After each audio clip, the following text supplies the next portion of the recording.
Hello everyone, welcome back to the Cooper channel. I'm Scott Cooper and this is my review of Newcastle versus Aston Villa and West Brom versus Aston Villa. It's a double, and here's my dog Axel as well. He's here with me too to help me out today. Okay, so I've got two to go, so I'm going to be very quick. First of all, the Newcastle game, and after the game I know we were all a little bit disappointed. I was starting to think, well, get your beIN Sports, subscriptions ready, because that's the only reason, or the only way we're going to be able to watch Villa next year is on the old Satanta. So but as we all know, things are looking a little bit more brighter. Okay, so first of all, the Newcastle game. Okay, the lineup. Gabby was still in, Gil was missing. Is he not good on away games? I didn't really understand that.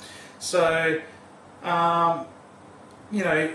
we played well in the first half against Newcastle. I was really happy with sort of our intent, drive, closing down the ball, trying to win the ball back in their half.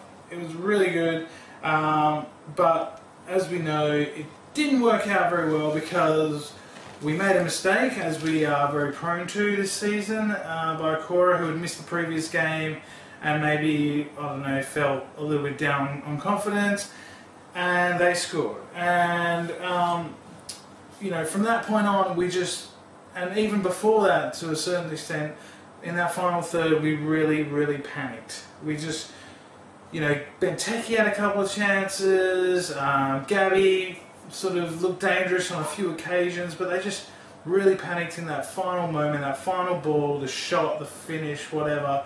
It just wasn't happening for us.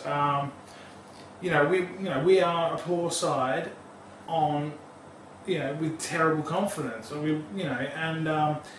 Sher was trying to bring that in slowly, but there's a lot of work to do, and I don't know if he's got enough time.